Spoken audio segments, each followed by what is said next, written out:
Skanda Parikraman 128.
Evening chanting, page 14.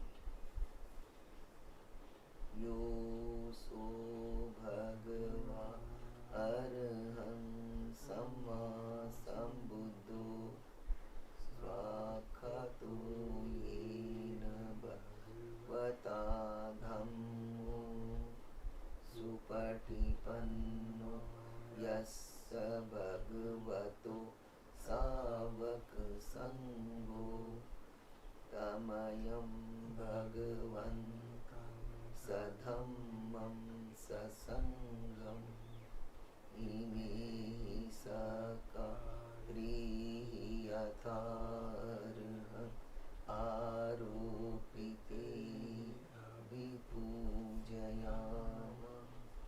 साधुनो भन्ते भगवा शुचिः परिनिभूतोऽपि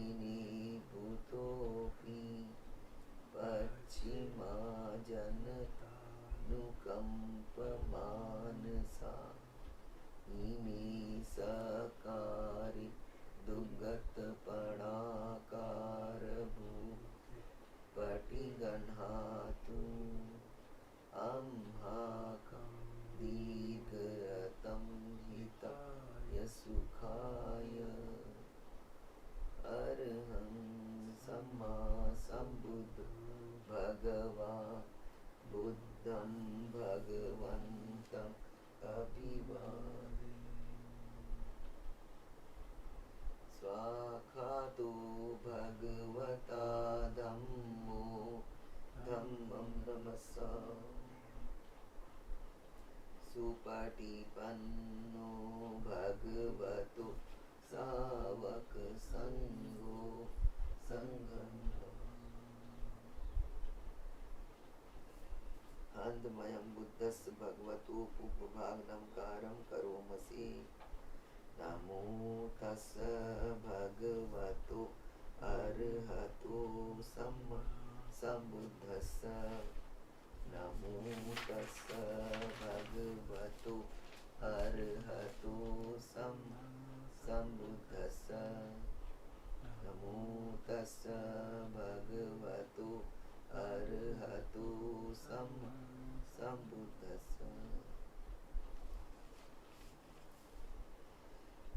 हन्तमयं बुद्धानुसतिनयं करोमसि तं कोपन भगवन्तमिव कल्याणो किति सद्दो अभुगतो इति पिसो भगवा अरहं सम्मा सम्बुद्धो विद्याचरण संपन्नो सुगतो लोकविदु अनुत्तरो पुरुष धम्मसा रथि सत्था देव मनुष्य सानं बुद्धो भगवाति।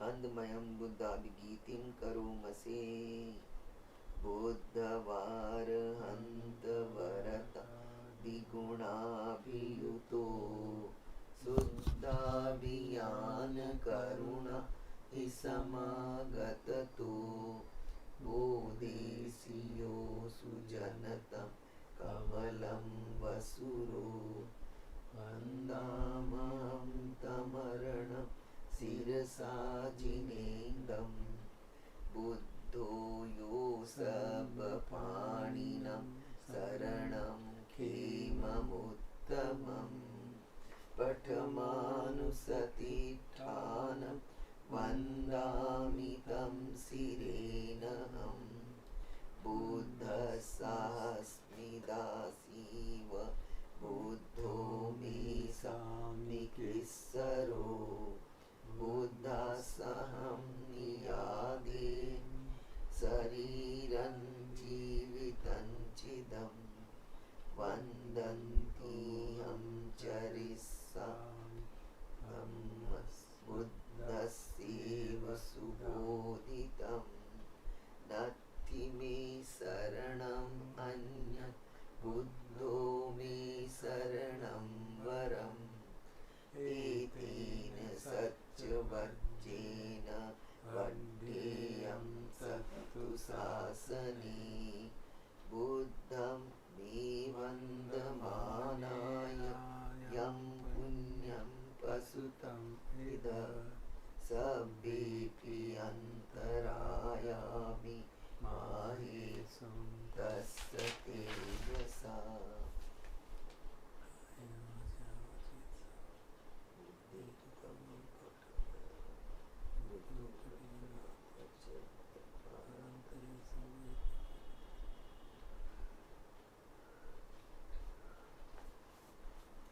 हन्दमयं धम्मानुसतिनयं करोमसे स्वाकातो भगवता धम्मो सन्दिट्ठिको अकालिको एहिपस्सिको ओपनैको पच्चत्तं वेदितव्यो विनियोगीति। हन्दमयं धम्माभिगीतिं करोमसे स्वाखाततादिगुणयोगवसि न सेयो यो मग्गपाकपरियत्तिविमुखभेदो धम्मो कुलोकपतना तदधारी वन्दामहं तमरं वरधम्ममेतं धम्मो यो सर्वपाणिनं शरणं खेममुत्तमम् द्वितीयानुसतिष्ठानं वन्दामि तं शिरेणहं धम्मस्सास्मि दासीवा धम्मो मे साम्यिकीश्वरो धम्मस्सहं नियादे शरीरं जीवितं चिदं वन्दन्तीयं चरिष्यामि धम्मस्यैव सुधम्मतं नत्थि मे शरणम् अन्यं धम्मो मे शरणं वरम् एतेन सत्यवज्रेण वड्डेयं सत्तु शासने धम्मं मे वन्दमानाय यं पुण्यं प्रसुतं इद सभ्येऽपि अन्तरायामि माहेशुं तस्य तेजसा।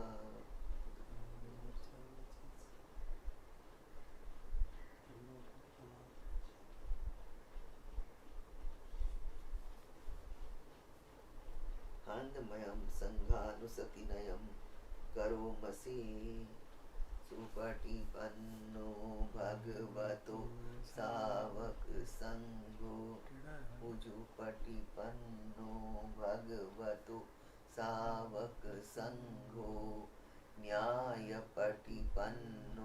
भगवतो सावक संघो सामीचिपटिपन्नो भगवतो सावक संघो यदिदं चत्तारि पुरुषयुगानि अट्ठपुरुषपुद्गला ईश भगवतो सावक संगो आहुनेयो बाहुने दक्षिणेयो अंजलिकरणीयो अनुत्तरं पुण्यकेतं लोकसाति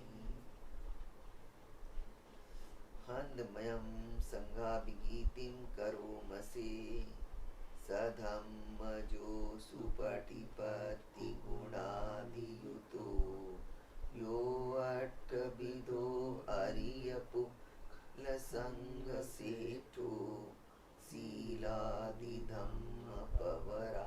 सयकाय चित्तो वन्दामहं तमरियानगणं सुशुद्धं संघो यो सर्वपाणिना शरणं खेममुत्तमं ततीयानुसतिष्ठानं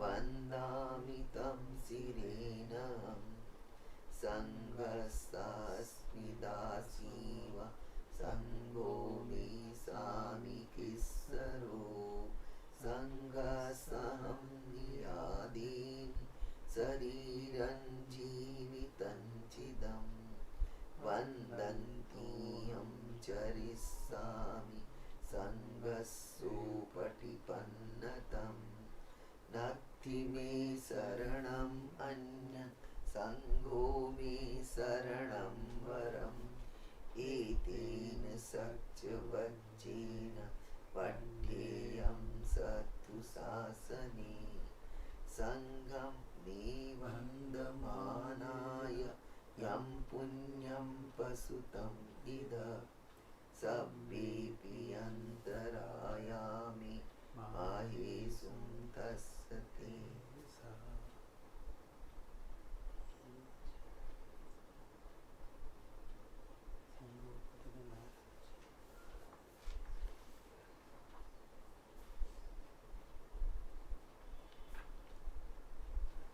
दो पे अटक गए।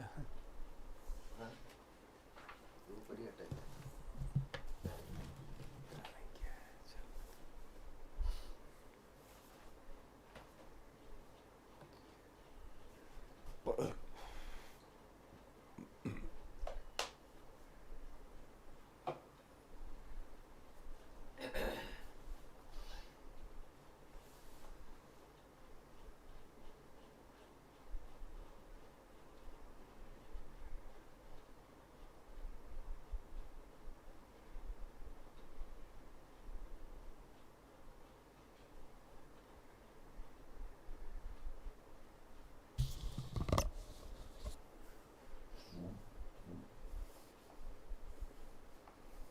කන්ද පරිත්ත නමෝ තස්ස භගවතු අරහතු සම්මා සම්බුද්දස්ස නමෝ තස්ස භගවතු අරහතු සම්මා සම්බුද්දස්ස නමෝ තස්ස භගවතු අරහතු සම්මා සම්බුද්දස්ස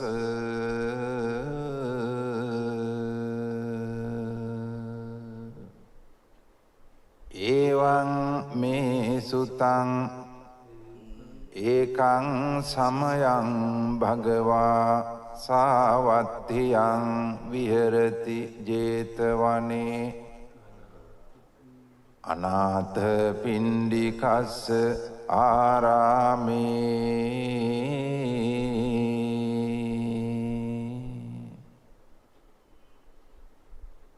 තේන කෝපන සමයේන සාවත්තියං අඤ්ඤතරෝ භික්ඛු අහිනා දට්ඨෝ කාලකතෝ හෝති.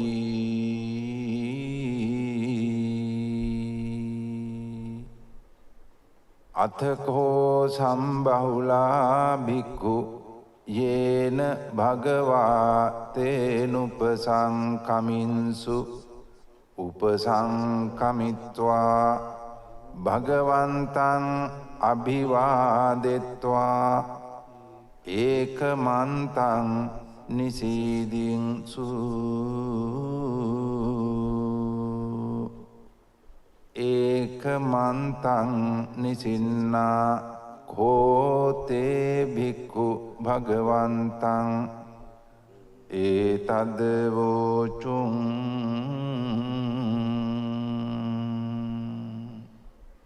ඉද භන්තේ සාවත්ථියං අඤ්ඤතරෝ භික්ඛු අහිනා දට්ඨෝ කාලකතෝති නහනූන සෝ භික්ඛවේ භික්ඛු චත්තාරි අහිරාජ කුලානි මෙත්තේන චිත්තේන පරි සචේහි සෝ භික්ඛවේ භික්ඛු චත්තාරි අහිරාජ කුලානි මෙත්තේන චිත්තේන පරෙය්‍ය නහිසෝ භික්ඛවේ භික්ඛු අහිනා දට්ඨෝ කාලං කරෙය්‍ය.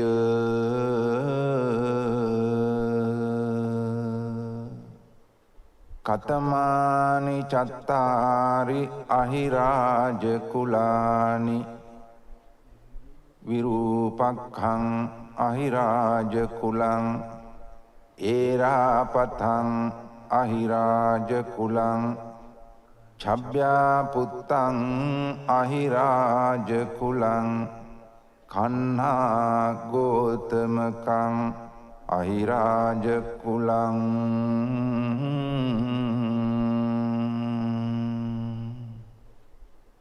නහනූන සෝ භික්ඛවේ භික්ඛු ඉමානි චත්තාරි අහිරාජ කුලානි මෙත්තේන චිත්තේන පරි සචේහි සෝ භික්ඛවේ භික්ඛු ඉමානි චත්තාරි අහිරාජ කුලානි මෙත්තේන චිත්තේන පරෙය්‍ය.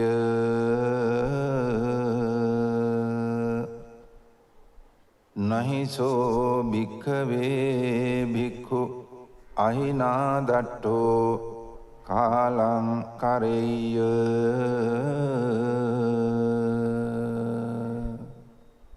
අනුජානාමි භික්ඛවේ ඉමානි චත්තාරි අහිරාජ කුලානි මෙත්තේන චිත්තේන පරිතුං අත්ත ගුත්තියා අත්ත රක්ඛාය අත්ත පරිත්තායාති.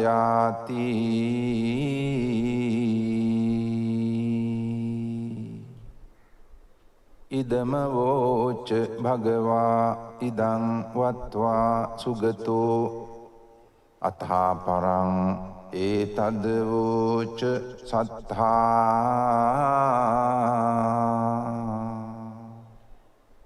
විරූපක්ඛේහි මේ මෙත්තං මෙත්තං ඒරාපතේහි මේ චබ්බ්‍යා පුත්තේහි මේ මෙත්තං මෙත්තං කන්හා ගෝතම කේහිච.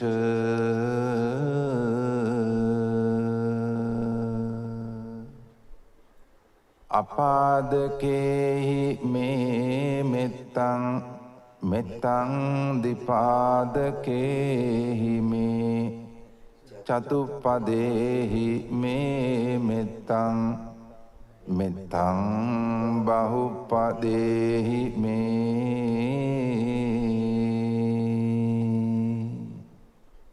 මා මං අපාදකෝ හින්සි මං හින්සි දිපාදකෝ මං චතුප්පදෝ හින්සි මං හින්සි බහුපදෝ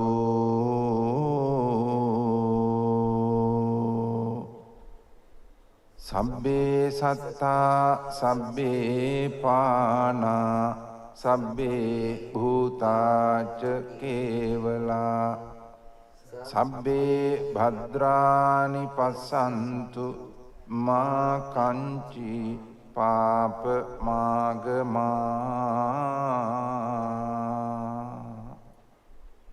අපමානෝ බුද්ධෝ අපමානෝ ධම්මෝ අපමානෝ සංඝෝ අමානවන්තානි චිරින්සපානි අහිවිච්චිකා සතපදි උන්නානාභි සරබු මූසිකා කතාමේ රක්ඛා කතාමේ පරිත්තා පටික්කමන්තු භූතානි සෝහං නමෝ භගවතෝ නමෝ සත්තන්නං සම්මා සම්බුද්ධානං තී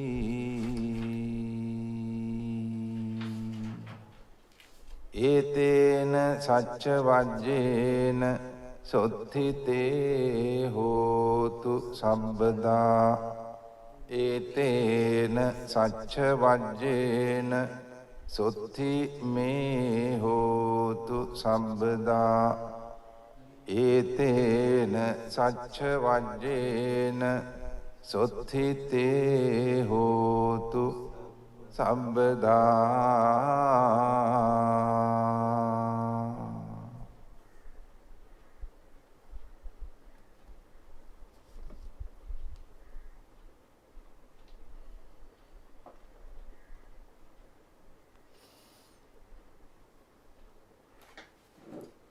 Listen to this course by Mr. Rodney Smith on the fourth foundation. Today is the overview of the fourth foundation of mindfulness, that is Dhammanupassana.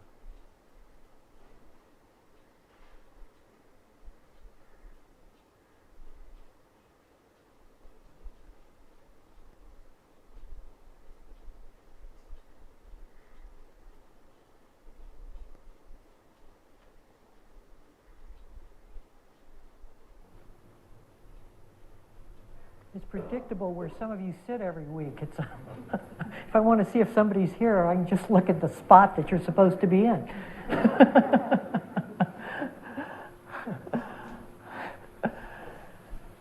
So I sense that some of our numbers are slipping here, which I thought they might as we approach this fourth foundation. Not slipping a lot, but slipping some. I remember a few years ago I gave a whole year's talk on the ox herding pictures, which is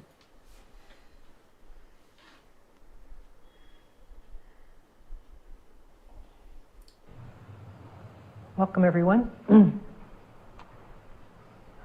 This talk, like the last talk, is kind of an overview of the fourth foundation before we get into some of the specifics. But I'd like to start off as a kind of preamble, if I could. Because I want to talk a little bit about being actively engaged in the practice rather than a kind of passive observer of it. We've all been to church and we realize that many of us can listen to sermons and be a very passive listener and not really be touched by. I mean, perhaps you'd be touched by the words like you would with any words, but what this requires is more from us than that. And I really want to encourage us coming forward within that. So an active engagement of the teaching means a few things. One is that we're mature enough, that we're no longer looking outside of ourselves for the answers, or for the solutions to the problems of our internal struggles. We're no longer blaming life for the conditions that have formed around us. And it's a maturing, really. It's a maturing of understanding that allows us to say, okay, I've got to take responsibility for what's going on here and really involve myself within it. Get to know it not as an aloof observer, as I mentioned, but as an active participant here. We're not a scientist studying objectively a science project. We're the science project. We're not the passive listener. We're actively involved in what it is that's going on. And so I want you to throw yourself into the experiment rather than having some kind of distance or aloofness from it. And the other component of what it means to be actively engaged is an understanding of what we bring to our practice. And I don't just mean that in a positive sense, because many of us have various reasons and motivations for being here. Many things can motivate us to get involved in meditation. Probably the most frequent is an egoic satisfaction or an egoic longing for something that seems to be missing in my life, some serenity or peace, some end of struggle or lack of suffering.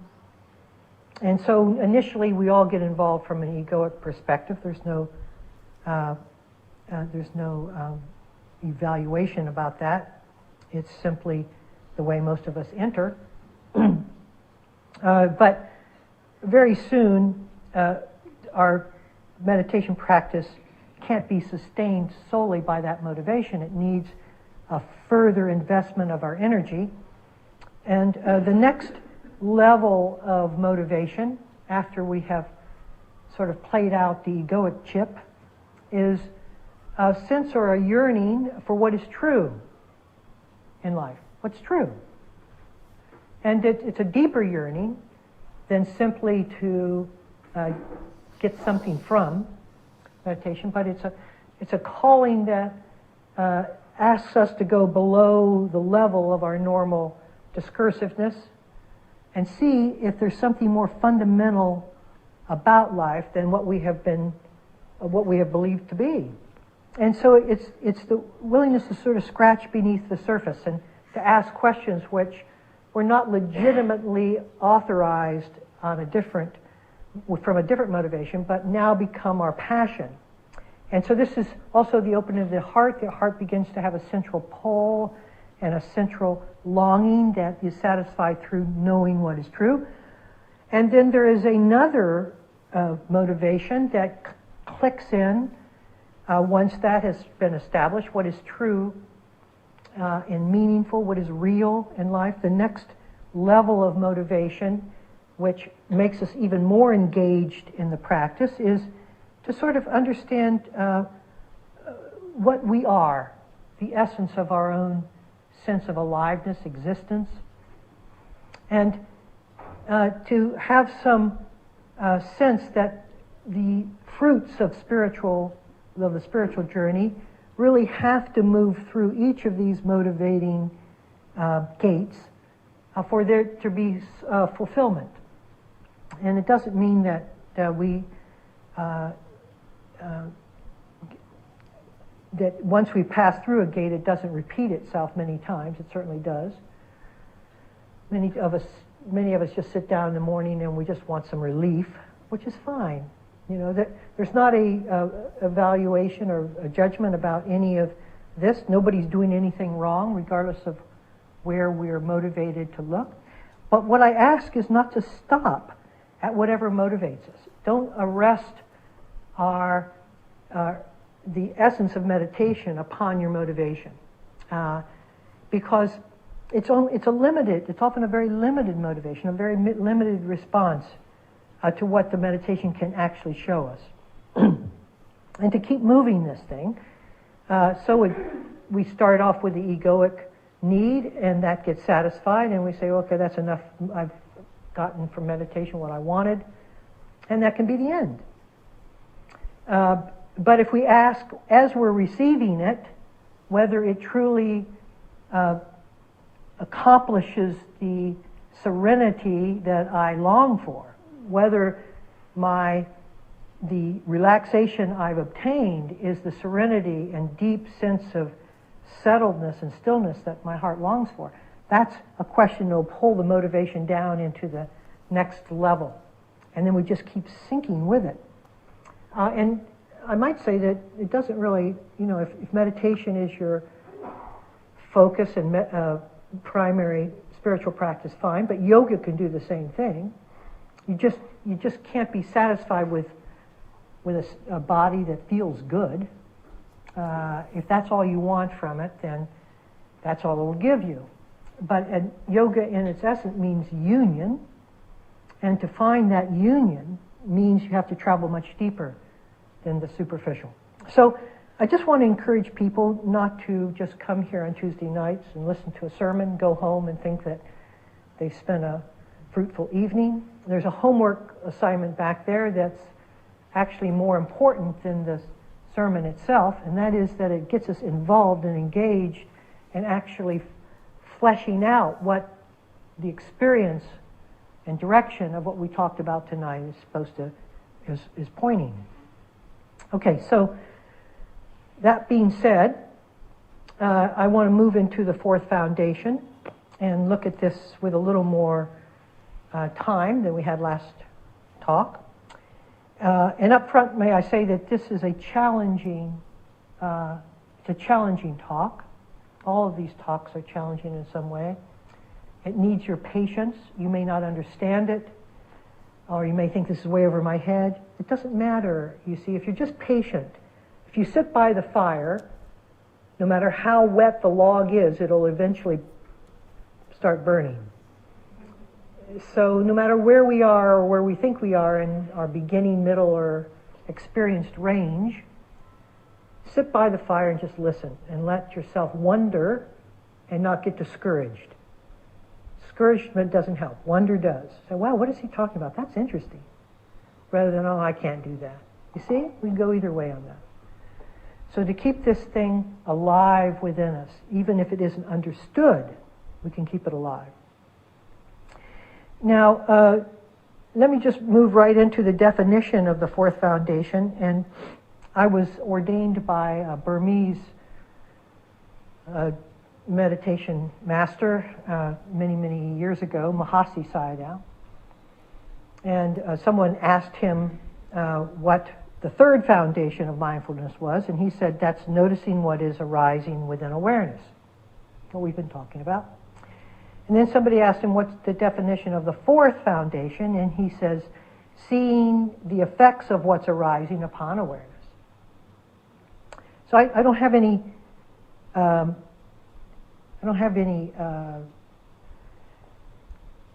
difficulty with that. I don't think it goes quite far enough.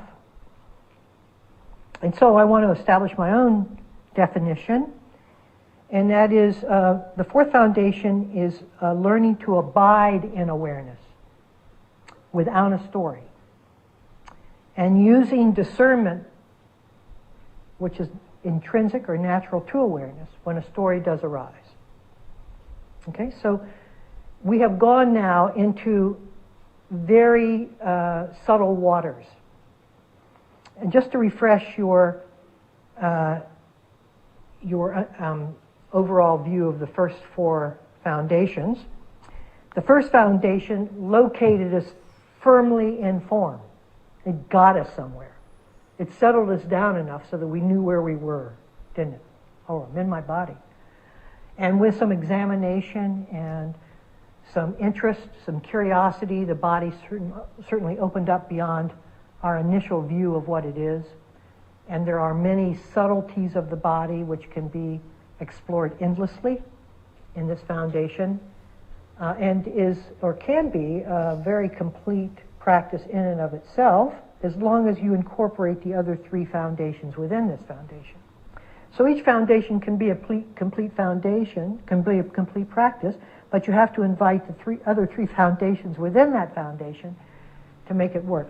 The second one, now that we've got ourselves located, because if you have noticed much of your life, you don't know where you are, do you? You don't located on any coordinates.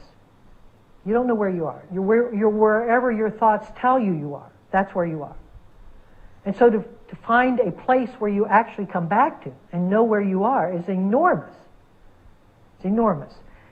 And then the second foundation starts to show us how form, we've exaggerated the importance of form.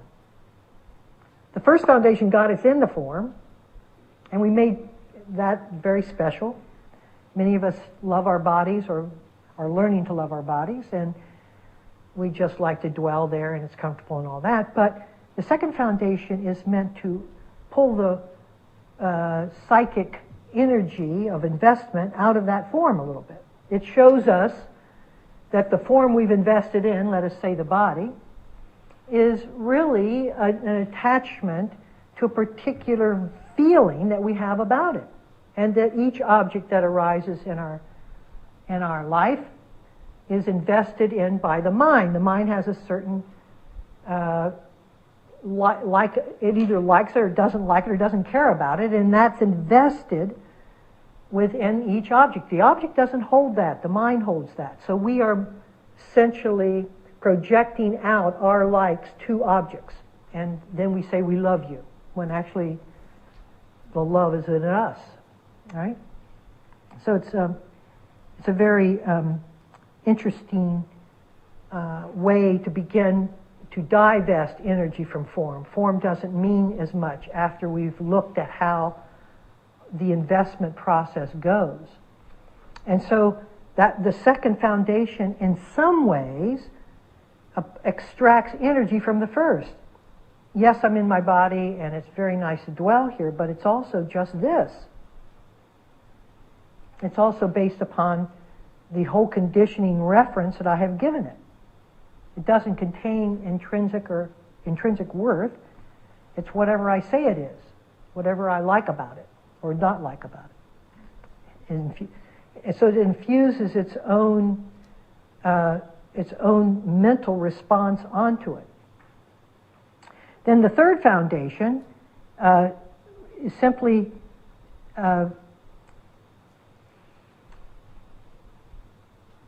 it takes all reaction away at all and leaves us empty.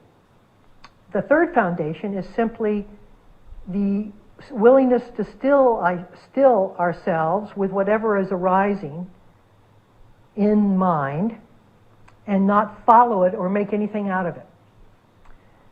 So it's a further subtlety or a more ephemeral quality to the meditation now, in which I'm beginning to see that not only do I infuse objects with worth through my projected response to those objects, but when I'm quiet, the distance, the sense of separation and duality gets very amorphous, it gets very funny, it gets blurred.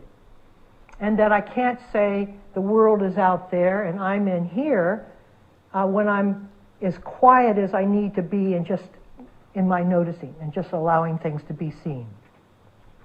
Now the fourth foundation is abiding in that formlessness itself.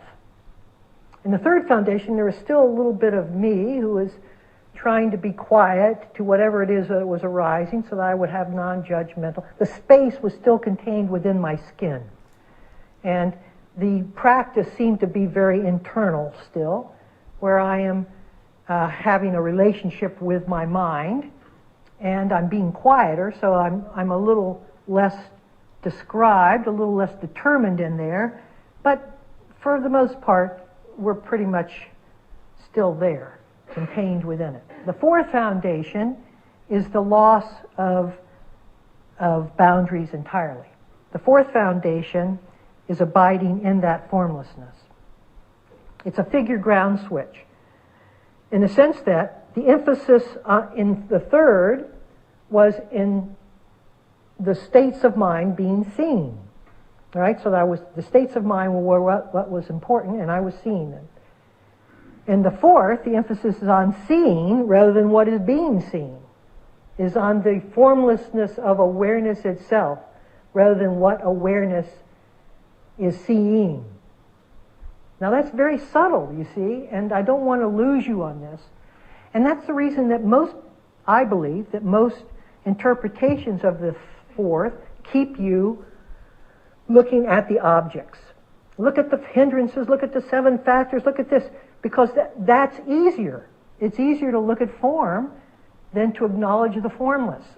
And so nobody that I know of fully understands what that means, the difference really between the third and the fourth, unless it's interpreted to be that we're abiding in the formlessness rather than using the formlessness to see in more subtle ways. So now we're entering, it's a very, we've crossed a boundary here. We've crossed a dimension. We're out of skin. And when we're out of skin, we're lost. When the first foundation, we were very found, weren't we? We knew exactly where we were because we were in our skin. But the fourth foundation, we've lost our compass, so to speak. And so it's a little more difficult to orient ourselves to. But one of the questions that I love to ask for people who seem to get a little confused by the fourth foundation is letting the love of being held enough? You see, when we're quiet enough to be able to feel or sense the awareness, we realize we're being held. And when we're being held, there's this feeling of being accepted isn't exactly the word, but being valued or being just being true, just being validated in some way. And that sense of being loved, really, perhaps for the first time. And you can feel it. It has to come. It can't come internally. And we try to make love occur internally through all sorts of mechanisms and practices and compassion practice or this practice or that practice. But we fail in its completion because we really don't trust the love that we're generating, because we really know ourselves deeper than this practice, and we know we're not as lovable as we're trying to make ourselves to be. So there's always this doubt, right, in every practice that you apply. But when it comes 360, when it comes surrounds you, and it's not being beckoned, when it's not being encouraged, when it's not being exercised, that it's just there, then there's this feeling of being held in love. And we realize there's nothing wrong. Perhaps for the first time, although we might have been told that many times. Now, in fact, we feel it.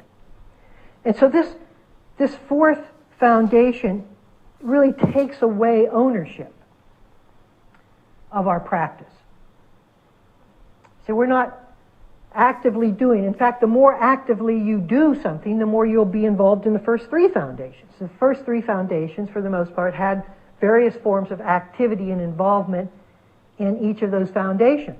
And there's nothing wrong with being in the first foundation or second or third foundation.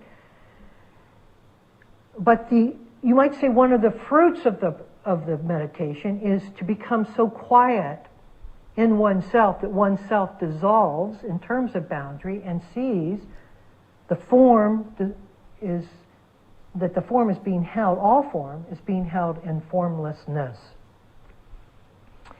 And that's why at some point the investment in being mindful and trying to make ourselves effortfully aware fades away because the effort maintains a tension that keeps us internally ourselves, that keeps us internally in our skin, that keeps me, the sponsor of my own practice. And so that the effort defines what I'm going to see. But when there is no effort, when we are looking at what pre-existed, all of the turbulence and discursiveness, when we really don't do anything, this sense of not doing, then we see, or we feel, or we sense this sense of primordial space or awareness, which is extraordinary, really. Extraordinary.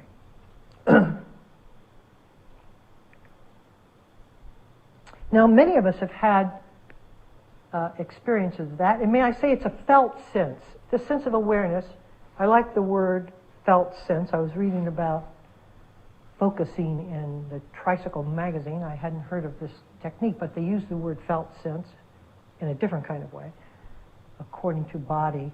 But I like it just as an expression for how one tunes into the sense of awareness itself. You can't be aware of awareness. I'm so tired of hearing that instruction, aware of awareness. There's no aware of awareness. There's just awareness. If you're aware of awareness, you're doing it wrong. This is, and we make it a practice. You make it a practice, and you've got yourself at best in the third foundation, and at worst, completely confused about whatever foundation you're in, because you're trying to do.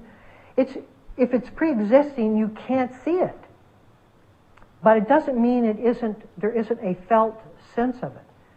So if you bring your attention back into one, just bringing it back in, and just feeling the felt sense of awareness.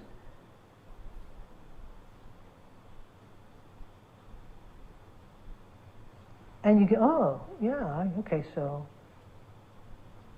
And the more you relax into that felt sense, the more the awareness opens up beyond mindfulness. And the more the space, the dimension of awareness becomes accessible.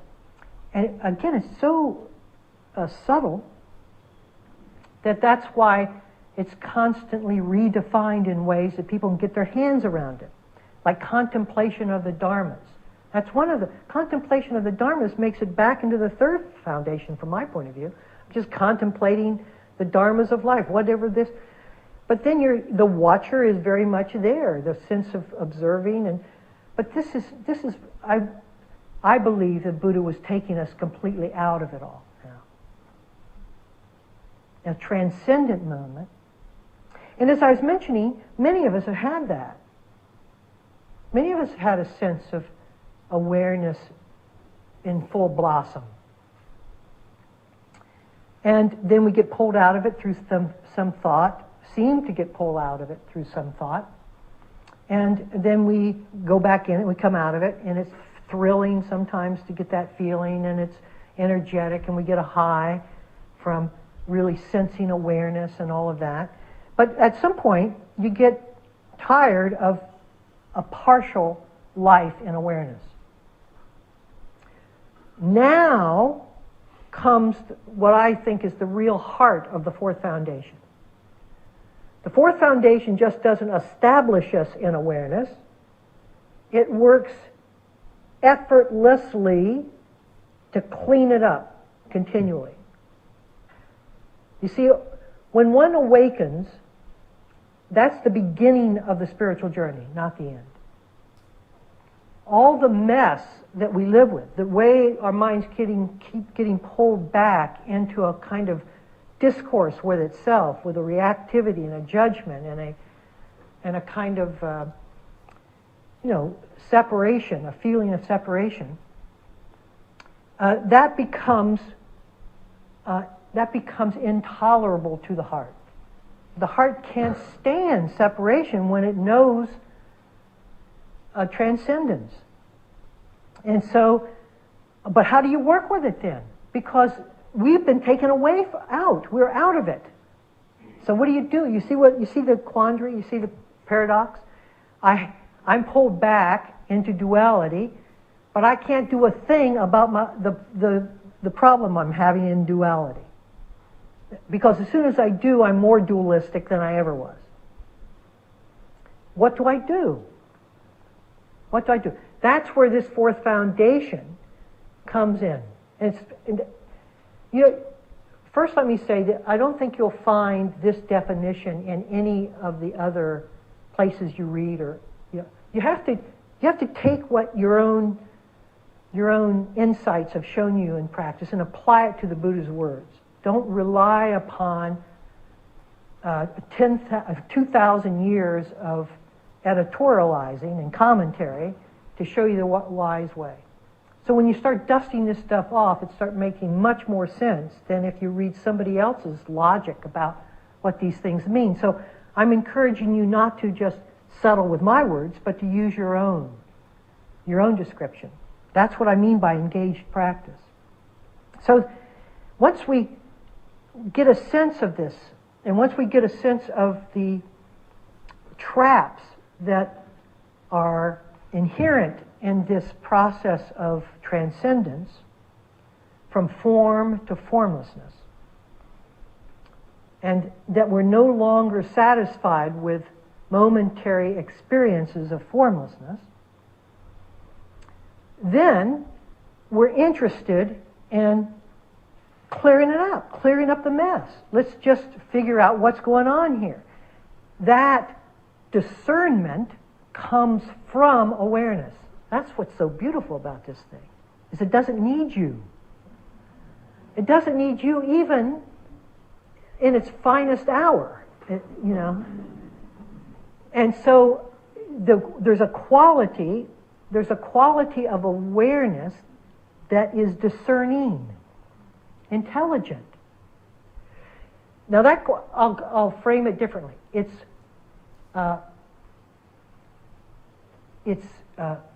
affectionately curious.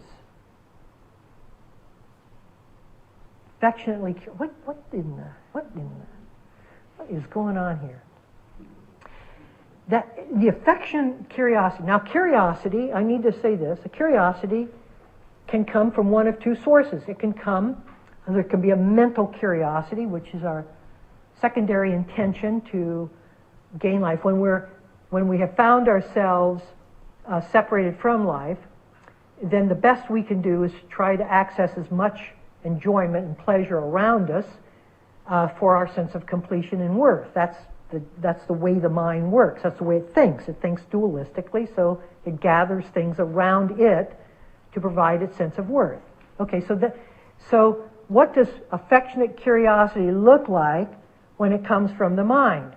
Well, now this is not a judgment. It looks like trying to obtain knowledge, like being more learned. It looks like further study. And what's this? What bird made that sound? It looks like that. There's nothing wrong with that.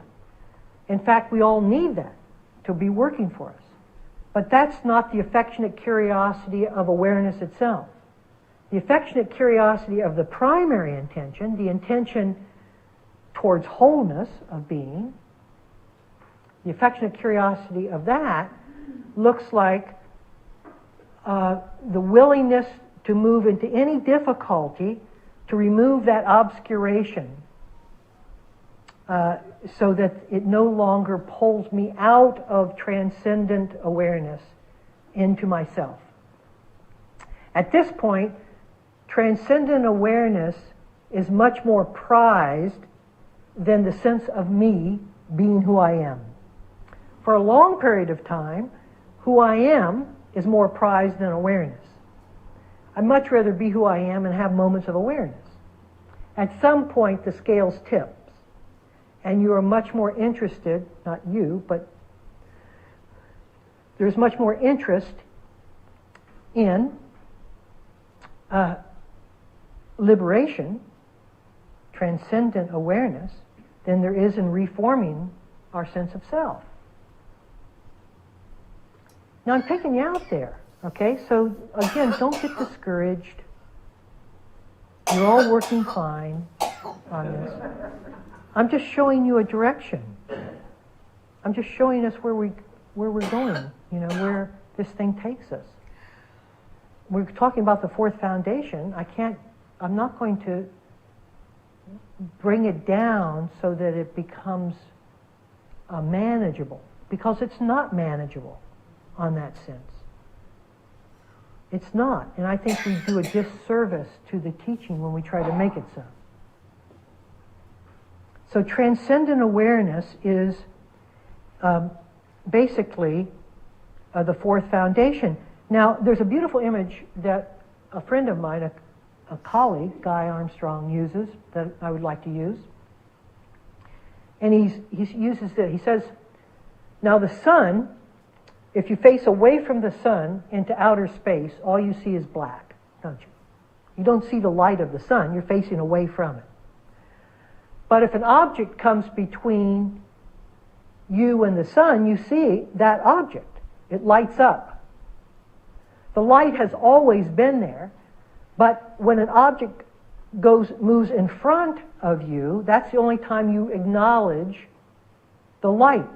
Because when it's gone, it's still shining, but there's nothing, it's not shining upon something, so it's seen as black. See? That's very analogous to awareness itself. Awareness itself needs all of this in order for it to reflect back so that there's something seen. It has an intelligence within that as well. So the intelligence sees what is seen and acts appropriately towards what is seen. There's a kind of way that we have relied so heavily on our sense of our own manipulation and our own internal responses that we don't believe that movement can happen from any source other than our volitional will. And so we're always operating from that sense of volitional will. But what this is asking us to do is to see the problem and just to be quiet with it, to see how awareness moves itself, how awareness moves the manifestation. Again, it's a figure ground switch. So how do we do that, you see? How do we get into this formlessness? Well, the entrance fee in entering the formless, is the end of your narrative. That's the entrance fee. To get in, think of it now, when we were in the second foundation, when feelings were corresponded to an object or an experience, that feeling was coming from us, and very quickly after that feeling came a whole dialogue and history about our life with that particular object based upon that feeling, and it got blown up into a lot of words and discursive thinking. So if we're going to go from form to formlessness, which is what the object was prior to us investing a lot of language into it and story about it, we have to go in reverse order. We have to start being quiet with things. And as we get quieter, the exact reverse happens. You still feel the feeling, the attraction or aversion towards the object, but it doesn't spin a tail. As soon as it no longer spins a tail, the feeling itself leaves. The feeling was part of the tale being spoken. And now, there's the entrance into the formless. The entrance to the formless was the willingness to give up our history, to give up our narrative. Now let me just stop there because, you see, let me just arrest there for a moment. I know this is very difficult, but how much of us, I just want us to feel, and this is what I mean by an engaged practice, of how dependent we are on our history for our sense of purpose and direction and orientation and posture and attitude and everything. And it's the most important component of our life, if we're honest. And yet it isn't even there. It's a thought. It's an implication. It's something that has been. So we're walking has-beens. So let's at least, I'm not asking us to prematurely move beyond it, but let's just recognize how important it is to us. That's fair enough. Honesty, everything starts from honesty. And by just getting a sense, everywhere I look, I invest my history onto whatever I see. And that I never allow anything to be other than what I know it to be.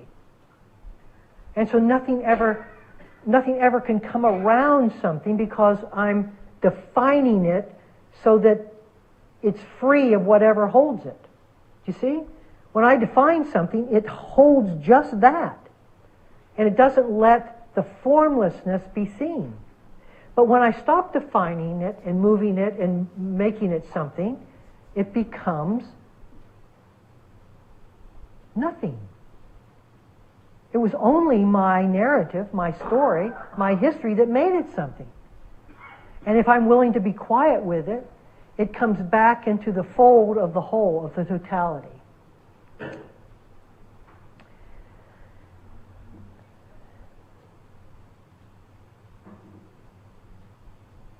Okay, so let's talk a little bit about discernment and this sense of,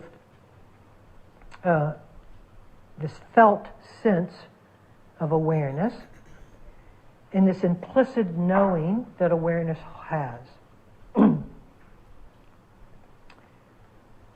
So we're no longer talking about what we see, we're talking about the ability to see. We're no longer talking about what we hear, we're talking about our ability to hear. So it's now total verb. So gone is the control. As soon as I apply control, I apply the brakes to the formlessness and it comes back into form. Anything I try to do about the form recreates more form. Me and the object get thicker and more dense in meaning and more problematic. So we're onto something here.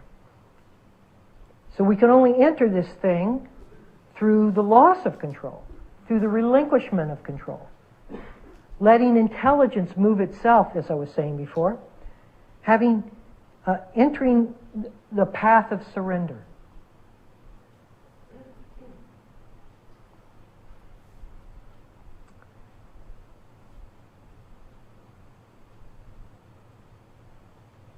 So that looks very different. That looks very different. Now, when we look at discernment just as a force in itself, as an energy in itself, we notice two components of discernment. There's an active and a passive discernment.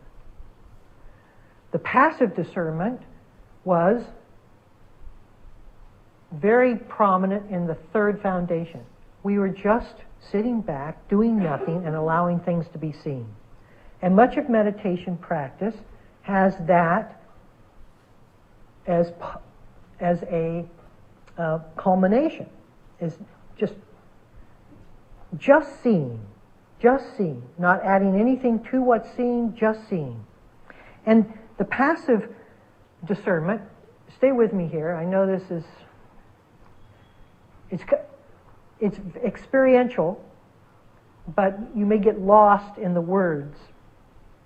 This sense of passive discernment, I become less important because I'm not doing anything about what is being discerned. And so I am not as prominently a part of my meditation. Again, when I mentioned engaged practice, I mentioned various motivations. If your motivation is egocentric, you're never going to get to that place. You're going to keep yourself very self-centered in your practice and never come to the place where you're willing to do nothing, because doing nothing doesn't allow you any self-investment. So it's really at a higher motivation this sense of passive discernment comes. The sense of passive discernment is simply allowing the mind to be as it is. The hardest thing to do in meditation is to do nothing. Many people say, when I say, what do you do in your meditation? Oh, I don't do anything in my meditation. I would love to go in that mind and see what they're really doing. I dare say there would be considerable activity in there and they're doing nothing. But one of the ways that it becomes extraordinarily important in our spiritual growth, this passive discernment helps beyond anything else, is that it begins to show us, because we're doing nothing, we're less involved, we're less distinct, and as forms arise within that discernment, that passive discernment, it's known that we are not that form. Because we're not doing anything about it, there's no projection onto it.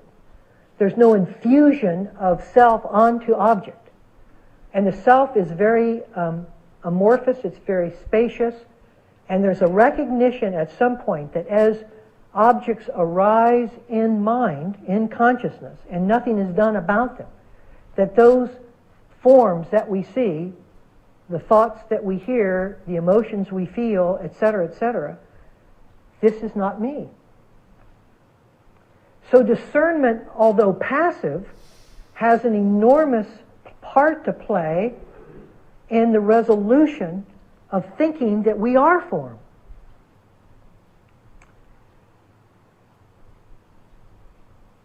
Have I lost you all? 10% of you are shaking your head, so I'll go with a 10%.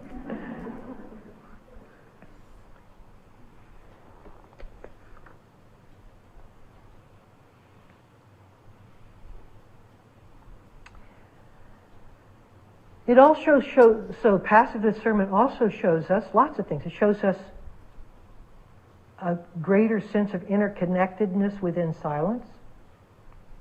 It shows us where awareness has been hiding, or we have hidden from it, better said, how we've obscured it. As we become quieter and quieter, it becomes more and more apparent as a felt sense within us. And it becomes larger, and it becomes, and one of the beautiful qualities of passive discernment is that you start valuing it extraordinarily. You go, my God. So, the mind stays within reach of all this, believe me, and so it still has its human impact. But you say, my God, you know, why have I been missing this? Where have I been? Well, it's so accessible. I've just been making so much noise that I've looked away at the noise rather than what holds the noise. It's really that amazing. It's more amazing than that. It's dumbfounding. You simply can't believe what you've done to make your life seem worthwhile, when really where the value of life is in a completely different direction. And that shakes us. That is very, it can be very difficult. But it doesn't change the value of what we see. We go, oh, wow. And in the heart now is a throbbing organ, and I'm talking about the spiritual center of us, now becomes so powerful in its reach and in its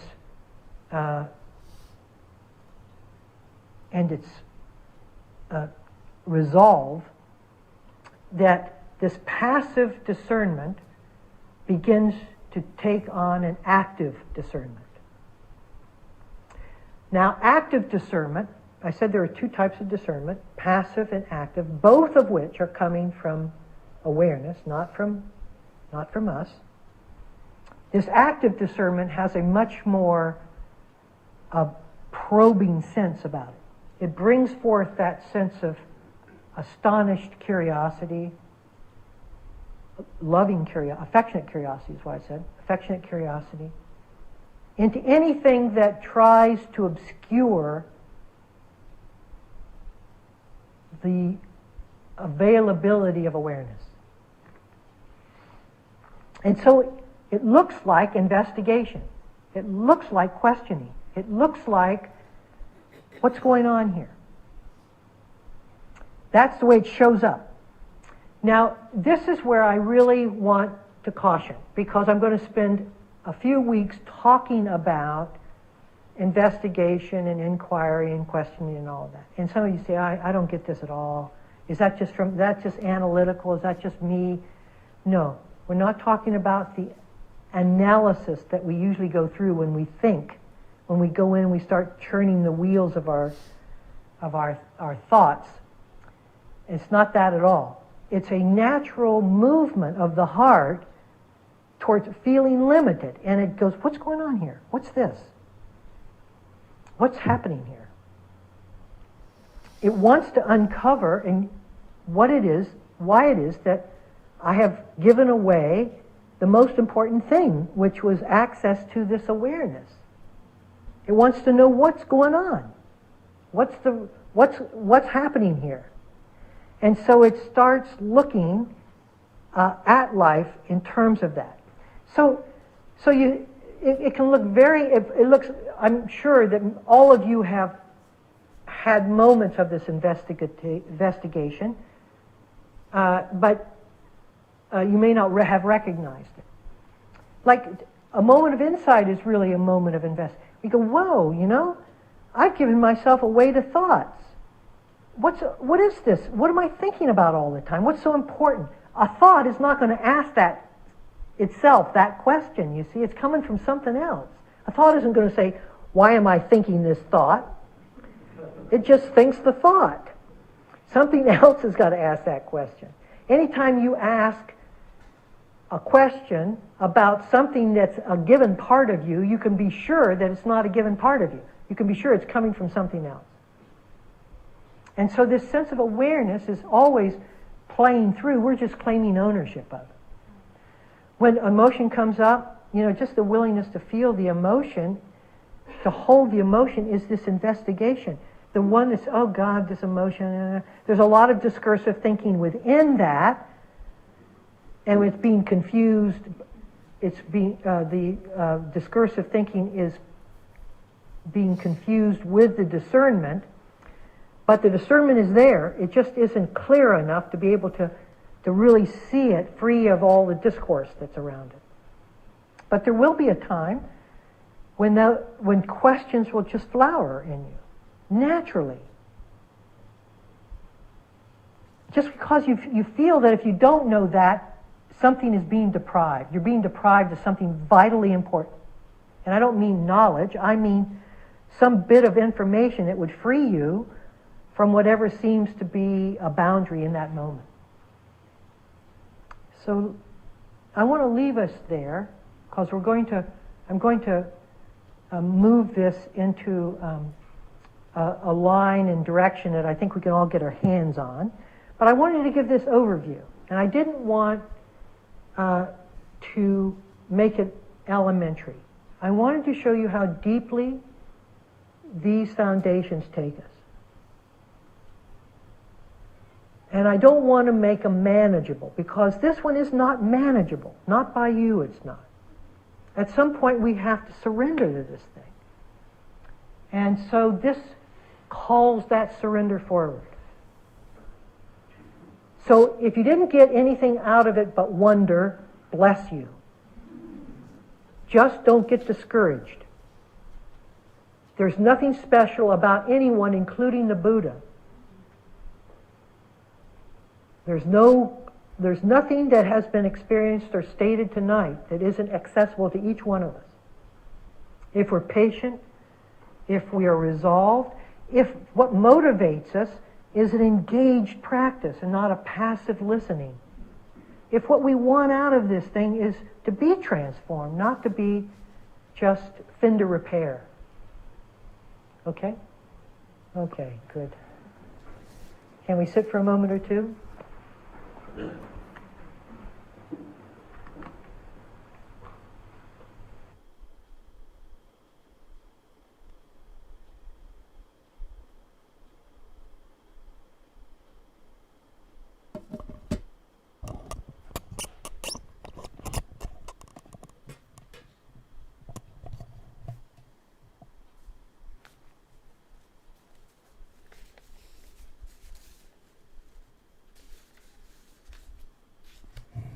कोशिश करते हैं इसका हिंदी अनुवाद करने की।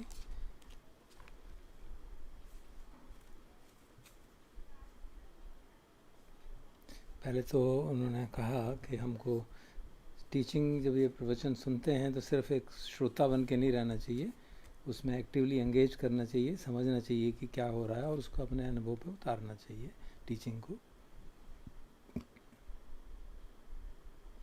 फिर उन्होंने बताया कि हम जो प्रैक्टिस करते हैं किस तरह से विभिन्न उद्देश्यों से करते हैं। शुरू में तो यही उद्देश्य रहता है, मैं परेशान हूँ, बेचैन हूँ, मेरी शांति हो जाए, तो उसको उन्होंने कहा ये मैं का पर्सपेक्टिव, ईगोइक पर्सपेक्टिव है। तो हम जब ऐसा सिर्फ इतना ही अगर ऑब्जेक्टिव रखेंगे तो जब शांति आ जाएगी तो ध्यान करना छोड़ देते हैं। लेकिन कुछ लोग होते हैं जो उससे आगे बात सोचते हैं, ध्यान करने के बाद यहाँ अगर पहुँच जाते हैं तो सोचते हैं कि ये सत्य क्या है, ये हो क्या रहा है, पहले तो मैं ऐसा बेचैन था, अब नहीं हूँ, क्या कारण है। वो फिर जब उसको सोचने शुरू करते हैं, इन्वेस्टिगेट करते हैं, ऐसा देखें तो सही सत्य क्या है, तो फिर वो दूसरी लेवल पे पहुँचते हैं जहाँ प्रैक्टिस और थोड़ी सस्टेन हो जाती है। मतलब आप प्रैक्टिस को लंबे समय तक फिर साथ ही रख सकते हैं। नहीं तो लोग पहले ही स्टेज पे गए, दुख के कारण गए, दुख खत्म हुआ और बात खत्म हो गई साधना की। तो कहते हैं जब वो दूसरी स्टेज पे आते हैं तो एक तरह से अंदर से इच्छा जागती है, समझे तो सही सब मेरा सत्य क्या है, ये क्या हो रहा है। तो एक बहुत ये जो मेरी शांति रही सुपरफिशियल रही, बहुत गहराई से शांति क्यों नहीं आ रही, उस उद्देश्य से भी जा सकते हैं। तो वहीं फिर आगे दूसरी स्टेज पे पहुंचते हैं। और तीसरी स्टेज फिर वो कहते हैं इससे भी आगे बढ़ते हैं, जब थोड़ा दिल खुलता है, कुछ और क्लैरिटी आती है, सेरेनिटी बढ़ती है, तो आदमी सोचने लगता है कि सचमुच में मैं हूँ क्या, और वो अपने एग्जिस्टेंस के बारे में, अपने और पूरी तरह से मुक्त होने के बारे में बात सोचता है। तो अगर हम किसी एक स्टेज पे रुक जाएंगे तो फिर आगे की नहीं होगी। लेकिन ऐसा नहीं है कि हम तीसरी स्टेज पे पहुँच गए तो 2 पे नहीं जाएंगे, 1 पे नहीं जाएंगे, वो होता रहता है, क्योंकि ये कंटिन्यूस साइक्लिक प्रोसेस चलती रहती है। इम्पॉर्टेंट ये बात है कि हम कहीं पे रुकें ना। तो देखिए शुरू में इन्होंने महत्वपूर्ण बात की, उन्होंने कहा इसीलिए मैं आप सबको होमवर्क देता हूँ ताकि आप प्रवचन के बाद क्योंकि हफ्ते में 1 दिन प्रवचन होता है, तो फिर बाकी 6 दिन आप इस पर काम करें और करके देखें, और फिर देखें कि जो कहा गया है वो समझ में आया है कि नहीं, उतर रहा है जीवन में कि नहीं। और ये भी कहा कि ये चैलेंजिंग है चीज़ें, लेकिन इसके लिए अगर आप शांति धैर्य रखेंगे तो धीरे धीरे बात समझ में आने लगेगी। हो सकता है आपको समझ में ना आए, और लेकिन अगर आप समझ नहीं आ रहा और डिस्करेज हो जाते हैं तो नुकसान होता है। अगर समझ नहीं आ रहा और आश्चर्य करते हैं कि क्या रहा है बंदा, तो फिर आप उसको इन्वेस्टिगेट करेंगे, तो फिर समझने की कोशिश करेंगे, वरना डिस्करेज हो गए तो छोड़ ही देते हैं। तो बताते हैं कि चौथी फाउंडेशन उनके हिसाब से वो हमको ये सिखाती है, हम ज़्यादातर उसमें तो कई सारी चीज़ें आती हैं कि निवरण को देखो, भोजंग को देखो, कहते हैं वो जो देखने वाली बात है उसी में फंसे रह जाएंगे। तो फिर जो उसकी महत्वपूर्ण बात है अंदर की, कि हमको जो प्योर अवेयरनेस है उसमें अवॉइड करना है, वो बात छूट जाती है, क्योंकि हमको उसमें डिसर्नमेंट, मतलब एक तरह से समझ लीजिए पन्या इस्तेमाल करने की ज़रूरत है। तो उन्होंने बताया जैसे पहली फाउंडेशन हमने की तो शरीर के प्रति जो वो उसकी सटल पॉइंट, ग्रॉस शरीर को देखा, उसके धातुओं के रूप में अनेक रूपों में देखा, तो उसकी जो सॉलिडिटी थी कम हुई। फिर दूसरी फाउंडेशन में गए तो देखा कि शरीर जो है एक्चुअली हमने उसको ज़्यादा इंपॉर्टेंस दे रखी है, बेसिकली तो फीलिंग है जिसके आधार पे हम शरीर को भी महसूस कर रहे हैं। तो और उसको फॉर्म को हल्का किया, फॉर्मलेसनेस की तरफ गए। और तीसरी फाउंडेशन में पता चला कि माइंड भी ऐसा ही है भाई, माइंड भी जो है हमारा अपना नहीं है, ये उठता विचार आते रहते हैं, जाते रहते हैं, जो स्टेट्स ऑफ माइंड है वो हमारी नहीं है। तो फिर वो और गहराई से उस बात को, सॉलिडिटी को, फॉर्म की सॉलिडिटी को, फॉर्म की जो लगता है हमें कि वो ठोस है, उसको तोड़ता है। और चौथी फाउंडेशन जो है वो अब इन सब से आगे सटल फॉर्म में हमको कहती है कि ये सब जो है फॉर्मलेसनेस जो है, जो अवेयरनेस है, जिसे जानते में तो कहते हैं अवेयरनेस है, वो मुख्य बात है। बाकी सब चीज़ें तो उसी के अंदर होल्ड होती है। तो फिर अपना हमारी और बाहर और मैं और संसार, हमारी ये जो बाउंड्रीज बनी रहती हैं वो टूटने लगती हैं। और जब इस स्थिति पे आते हैं तो फिर हमारी जो मैं का भाव है साधना करने का वो बिल्कुल छूट जाना चाहिए। छूट जाता है। जैसे हम लोग सुनते रहते हैं अजान सुमितों से कि अगर मैं का भाव लेके साधना करोगे तो आगे नहीं बढ़ पाओगे। वही बात ही अपने तरीके से कहना चाह रहे हैं। तो मैं अपनी तरफ से इसको जोड़ रहा हूँ ताकि हमारे समझ में आ जाए, तो शब्दों के जाल में न फंस जाए। जैसे वो कहते हैं form is being held in formlessness, तो ये एक भ्रम हो सकता है क्या कह रहे हैं। बेसिक मतलब ये है कि जो अवेयरनेस है उसी के अंदर हर चीज़ मालूम पड़ती है। अब ऑब्वियसली सत्य बात है, अवेयरनेस नहीं होगी तो कुछ भी मालूम नहीं पड़े। जैसे अजान सुमे तो कई बार कहते हैं, तो हम नॉर्मली समझते हैं कि अवेयरनेस शरीर के अंदर है, लेकिन सत्य यह है कि शरीर अवेयरनेस के अंदर है। तो ये बात बिल्कुल सत्य समझ में आती है। आप साधना अगर ठीक से करेंगे तो मालूम पड़ता है कि हाँ ये शरीर जो है अवेयरनेस से मालूम पड़ रहा है हमें शरीर है, नहीं तो हमें कैसे मालूम पड़ता। तो उसी बात को इन्होंने वो काफ़ी घुमा फिरा के कह रहे थे। फिर वो इस बात को कह रहे थे कि लोग कहते हैं अवेयरनेस को देखो, वो संभव नहीं है। तो वो क्योंकि वो उसको उस सेंस में समझ रहे हैं कि वो लोग उसको ऑब्जेक्ट बना के कह रहे हैं, जबकि अगर अजान सुमितों को सुनेंगे वो बार बार कहते हैं अवेयरनेस ऑब्जेक्ट नहीं है, इसको रिलैक्स करोगे तब जाके मालूम पड़ेगा। वही बात वो भी कह रहे हैं, वो अपनी तरह से कह रहे हैं उसको। तो कहते हैं जैसे जैसे हम साधना करते हैं धम्मानुपश्यना की, तो धीरे धीरे और अवेयरनेस की बात समझ में आती है। अगर जैसे अजान सुमितों के जैसे इंस्ट्रक्शन के साथ साधना करें, मैं करता रहता हूँ, तो मुझे भी समझ में आता है कि हाँ अवेयरनेस क्लियर है और ऑब्जेक्ट अलग है। लेकिन वो फुल विजन नहीं रहता, पार्शियल विजन होता, फिर वो कुछ आके उसको ढक लेता है। तो कहते हैं जैसे इसी को उस बात वो कह रहे हैं कि जब आगे करते जाएंगे तो आप पुरानी कमेंट्रियों की बात छोड़ दीजिए, ये सब कर दीजिए। इस तरह से इस बात को महत्व देंगे फॉर्म टू फॉर्मलेसनेस जाने के लिए, मतलब एक रूप से अरूप की ओर जाने के लिए। तो सचमुच में धीरे धीरे आपको जो फॉर्मलेस अवेयरनेस है, जो कि अरूप है, उसकी ओर जाने का प्रेरणा जागेगी। और फिर वो कहते हैं कि डिसर्नमेंट जो है, प्रज्ञा है, वो भी एक अवेयरनेस की क्वालिटी है। जानने की तरीका जो है वो भी एक उसका क्वालिटी है। और उसको उन्होंने अपना शब्द दिया अफेक्शनेट क्यूरियोसिटी। मतलब बेसिकली जब आप अगर समझें, धम्मानुपश्यना में बार बार वो कहा जाता है कि किस कारण से चित्त में ऐसा हो रहा है। यथा से अनुपन्न से काम छंदस से उपादो होती तंच पजानाती, मतलब वो इन्वेस्टिगेट करता है। अब वो उसको अपनी तरह से अफेक्शनेट क्यूरियोसिटी की बात कह रहे हैं और समझाने का प्रयास कर रहे हैं। और एक बात और जो महत्वपूर्ण की, कि हम देखें कि हमारा मैं का भाव जो है अधिकतर हमारे पास्ट के आधार पे होता है। हम अपनी हिस्ट्री पे डिपेंड रहते हैं और हिस्ट्री के आधार पे हम हर चीज़ को इवेल्युएट करते हैं। तो इस कारण से ठीक से चीज़ें देख नहीं पाते हैं। तो मैं वो सारी चीज़ों को मैं एक सूत्र के रूप में समझा सकता हूँ, दिट्ठे दिट्ठ मतम भविष्यति। देखने में सिर्फ देखना हो और उसमें और कुछ ना जुड़े, वो बात वो उन्होंने अपने तरीके से कहने का प्रयास किया था।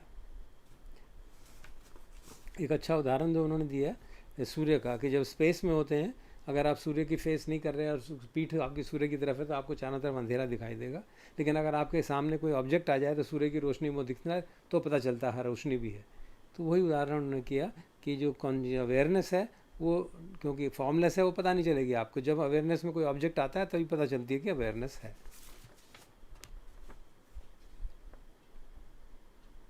तो फिर बार बार वही कह रहे हैं कि आप अवेयरनेस को कंट्रोल नहीं कर सकते। मैं नहीं अवेयरनेस में जाऊंगा, ऐसा संभव नहीं है। आपको you have to surrender and relax. जहाँ तो बार बार जो मैंने बात की इतनी बार, जस्ट रिलैक्स एंड सी कि क्या हो रहा है। तो फिर उन्होंने डिसर्नमेंट की बात की, पैसिव डिसर्नमेंट। पैसिव डिसर्नमेंट का मतलब समझ लिया कि जो आप जान रहे हैं, जिसको जो भी चित्त में उठ रहा है उसको जान रहे हैं और समझ रहे हैं कि मैं नहीं हूँ। जब आप बार बार उसको देखते हैं और फिर स्पष्टता से मालूम पड़ने लगता है कि इस विचार तो अपने आप ही आ रहे हैं, मेरे नहीं हैं। तो वो जब गहराई तक वो बात समझ में आने लगती है, ये विचार अपने आप आते हैं, मेरे नहीं हैं, तो आपकी अनात्म भाव पुष्ट होता है। मैं जो कन्वेंशनल लैंग्वेज है वो इस्तेमाल कर रहा हूँ। और जब आप शांत हो जाते हैं, अवेयरनेस ज़्यादा प्रोमिनेंट होने लगती है, मैं का भाव कम होने लगता है। तो फिर वही वो बात कर रहे थे कि इन्वेस्टिगेशन का मतलब एनालिसिस नहीं है, सोचना नहीं है। वो बात हमें सबको मालूम है कि इन्वेस्टिगेशन का मतलब है अनुभव के आधार पर जानना।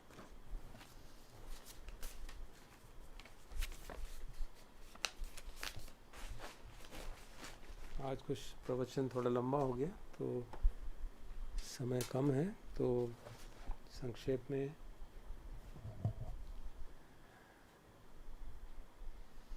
करुणा भावना संक्षेप में करते हैं। आज डायरेक्टली शरीर के ऊपर जाके मन में विचार जगा के करुणा के, क्योंकि समय परेशानियों की अंबार लगा हुआ है। जैसे अभी कम थी, तो कल एक तूफान भी आ गया है, वहाँ भी हज़ारों लोग बेघर हो गए। तो उन सब बातों को, परिस्थितियों को आजकल की याद करके मन में ये इच्छा जागती है कि सब लोगों के दुख दूर हो। हमारे पुण्यों के आधार पे, अरहंतों बुद्धों की पारमियों के आधार पे, तो वो मन में रख के हम मन में डायरेक्टली शरीर में देखते हैं कैसा भाव जागता है, कैसी वेदना जागती है, शरीर में व्याप्त करते हैं और फिर उसको फैलाने का प्रयास करते हैं। Let us see whether we can do that. कोशिश करते हैं।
के दुख दूर हों, रोगी रोग हों, जो कष्ट में हैं उनके कष्ट दूर हों, बाधाएं दूर हों,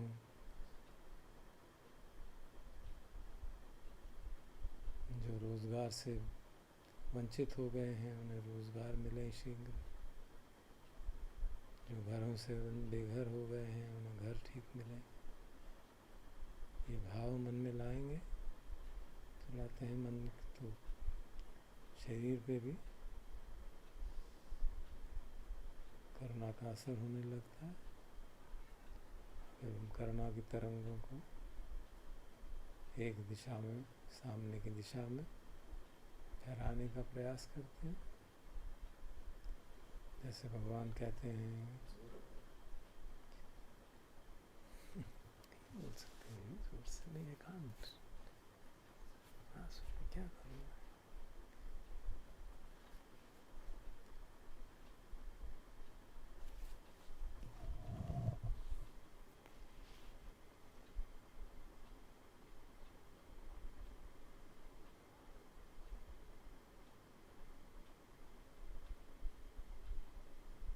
तो भगवान की वाणी को याद करते हैं।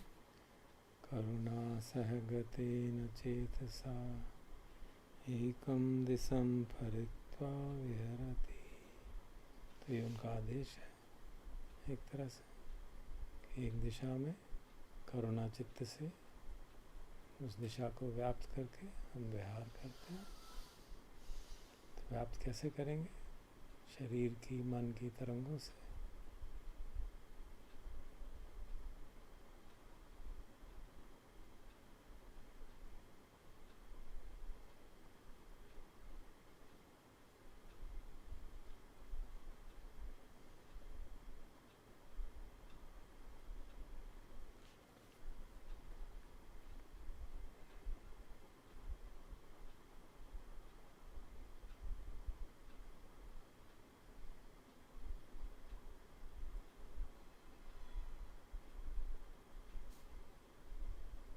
तथा द्वितीयं तथा तृतीयं तथा चतुर्थम।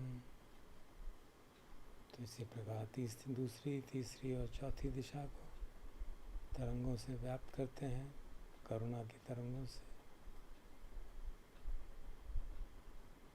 इस भाव से कि इस दिशा में रहने वाले सभी प्राणी दुख से मुक्त हों, शारीरिक दुख, मानसिक दुख,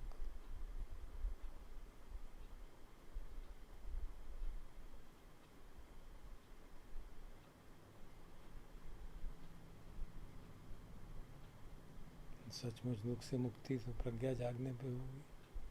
तो ये भाव रखते हैं कि सबकी प्रज्ञा जागे, दुख के कारण को समझें, ताकि दुख से सच्ची मुक्ति हो सके।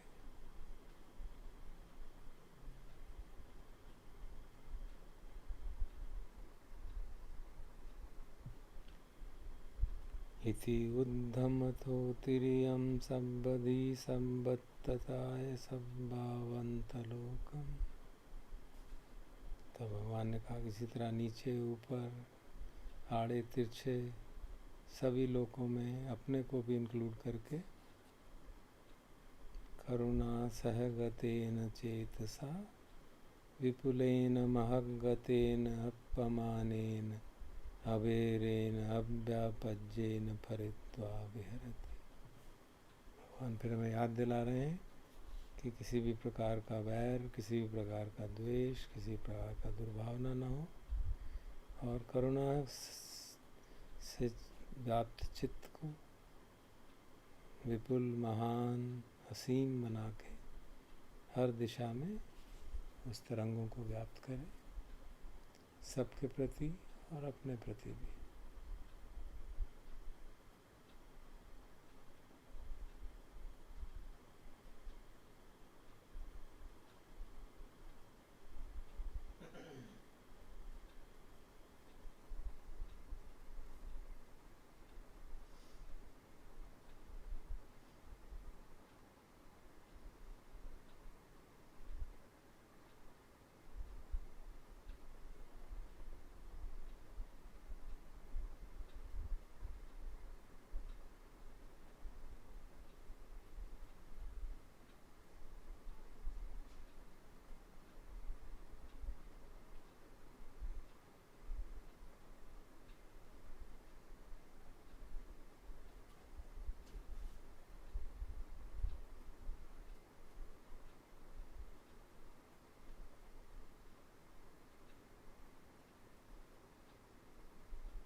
सुखी दीर्घायुको भव सुखी दीर्घायुको भव सुखी दीर्घायुको भव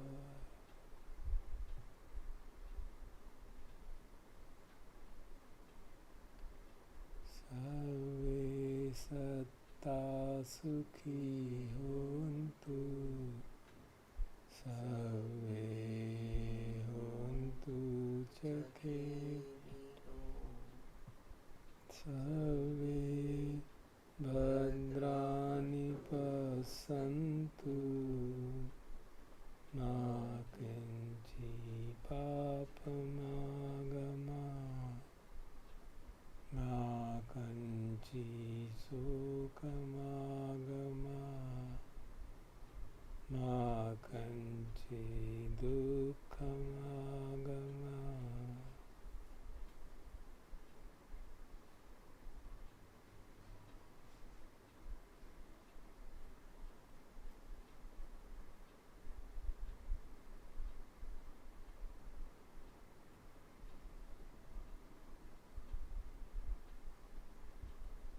भवतु सर्वमङ्गलं रक्षन्तु सर्वदेवता सर्वबुद्धानुभावेन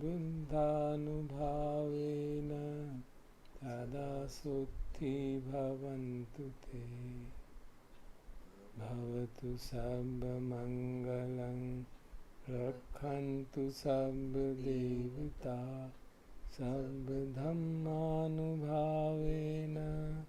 सदा सुखी भवन्तु ते भवतु सर्वमङ्गलं रक्षन्तु सर्वदेवता सर्वसङ्घानुभावेन सदा सुखी भवन्तु मे